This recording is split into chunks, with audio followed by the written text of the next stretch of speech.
بہت سارے لوگ جس میں مرد اور عورت سبھی شامل ہیں یہ سمجھتے ہیں کہ جس کمرے میں بچے کی ولادت ہو، بچے کی پیدائش ہو، یا آج کل جیسے ہاسپٹل میں عام طور سے بچوں کی ولادت اور پیدائش ہوتی ہے، تو ہاسپٹل میں بچے کی ولادت کے بعد عورت گھر میں آ کے جس کمرے میں رہنے لگے وہ کمرہ 40 دن تک ناپاک رہتا ہے، اور اس کمرے میں کوئی اگر جائے تو آنے کے بعد اسے نہانا چاہیے، یا وضو کے ساتھ گیا تھا تو آنے کے بعد اسے وضو کرنا چاہیے، یا اس کمرے میں کوئی کپڑا رکھ دیا گیا تو اسے دھلنا پڑے گا، یا اس کمرے میں رکھی گئی جو چیزیں ہوتی ہیں، چادر، کرسی، ٹیبل، میز وغیرہ، اس طریقے کے جو ساز و سامان اس کمرے میں ہوتے ہیں، جب 40 دن پورا ہو جاتا ہے تو اس کمرے میں رکھی گئی ساری کی ساری چیزوں کو جو ہے دھلا جاتا ہے، انہیں پاک کیا جاتا ہے۔ کیوں؟ اس لیے کہ ان کے خیال میں یہ ساری کی ساری چیزیں جو اس کمرے میں رہی ہیں وہ سب کی سب جو ہے ناپاک ہو گئی ہیں، اس لیے ان کو جو ہے دھلتے ہیں، پاک کرتے ہیں۔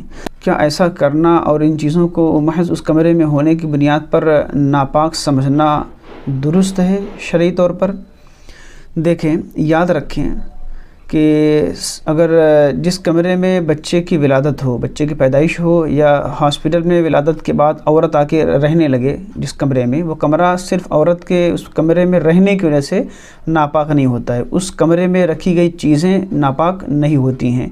اس کمرے میں کسی نے کپڑا رکھ دیا وہ ناپاک نہیں ہوگا، چادر رکھی گئی ناپاک نہیں ہوگی۔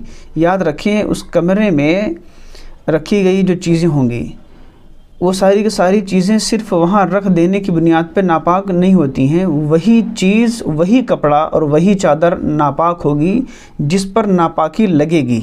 جس چیز پر، جس کپڑے پر ناپاکی لگی ہی نہیں، وہ چیز، وہ کپڑا، وہ ٹیبل، وہ کرسی، وہ میز، وہ ساز و سامان، وہ سارے کے سارے جو ہے پاک ہوں گے۔ محض صرف اور صرف اس کمرے میں ہونے کی بنیاد پر کوئی چیز ناپاک نہیں ہوتی ہے۔ کوئی چیز ناپاک اس وقت ہوتی ہے جب اس پہ ناپاکی لگے، جہاں ناپاکی لگی ہی نہیں ہے اس کے بارے میں یہ نہیں کہا جا سکتا ہے کہ وہ چیز ناپاک ہو گئی۔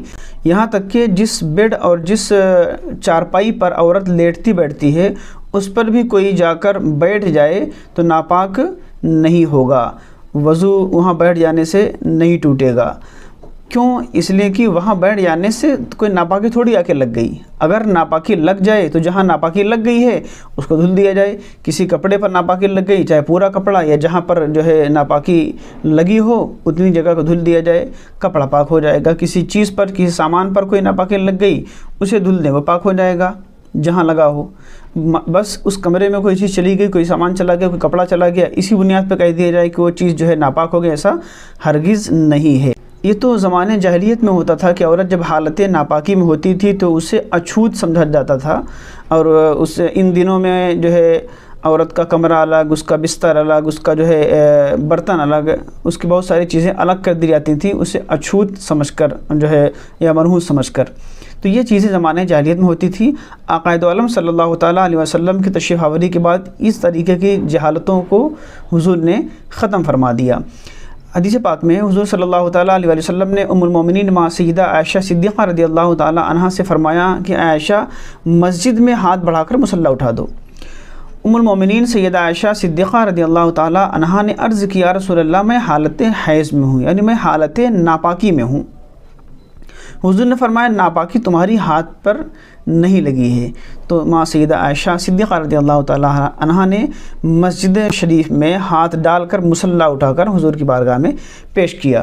تو یہاں سے پتہ چلا کہ اگر عورت حالت ناپاکی میں ہوتی ہے، جب حالت حیض و نفاس میں ہوتی ہے، اپنے مخصوص ایام میں، پیریڈ ٹائم میں، یا بچے کی ولادت کے بعد کے جو دن ہوتے ہیں ان دنوں میں ہوتی ہے، ناپاکی کی حالت میں ہوتی ہے، تو عورت جہاں پر چلی جائے وہ جگہ ناپاک ہو جائے، یا جس چیز کو ہاتھ لگا دے وہ چیز ناپاک ہو جائے، ایسا ہرگز نہیں ہے۔ کہاں سے پتہ چلا؟ آقائد عالم صلی اللہ تعالیٰ علیہ وسلم کی اس حدیث سے پتہ چلا کہ سیدہ عائشہ صدیقہ رضی اللہ تعالیٰ عنہا حالت ناپاکی میں پھر بھی انہوں نے مسجد میں ہاتھ ڈال کر مصلی اٹھا کر سرکار کی بارگاہ میں پیش کیا۔ اس کے علاوہ اور بھی حدیثیں ہیں کہ سرکار صلی اللہ علیہ وسلم کی جو ہے حضرت عائشہ صدیقہ رضی اللہ تعالیٰ عنہا کنگھی فرمایا کرتی تھی اس حالت میں۔ تو اس طریقے سے جو ہے اپنے آپ کو لا علمی کی بنیاد پر یا اپنے خیالات کی بنیاد پر مشقت میں نہیں ڈالنا چاہیے۔ آقائد عالم صلی اللہ تعالیٰ علیہ وسلم نے ہر حکم کو بالکل ہمارے لیے آپ کے لیے ظاہر فرما دیا، ہمیں اصول و ضابطے عطا فرما دیے۔ ہمیں چاہیے کہ ہم علماء کی بارگاہ میں رجوع کریں، پوچھیں اور سمجھیں کہ جو ہے پاکی اور ناپاکی کے مسائل کیا ہیں۔ لہٰذا یاد رکھیں کہ جس کمرے میں عورت ہوتی ہے وہ کمرہ 40 دن ناپاک ہوتا ہے، ایسا ہرگز نہیں ہے۔ اس میں رکھی گئی ساری چیزیں ناپاک ہو جاتی ہیں، ایسا نہیں ہے، بلکہ وہی جگہ ناپاک ہوگی اور وہی کپڑا اور وہی چیزیں ناپاک ہوں گی جن پر ناپاکی لگے۔ جس پہ ناپاکی نہیں لگی ہے وہ چیز اور وہ کپڑا، وہ سامان بالکل پاک رہے گا۔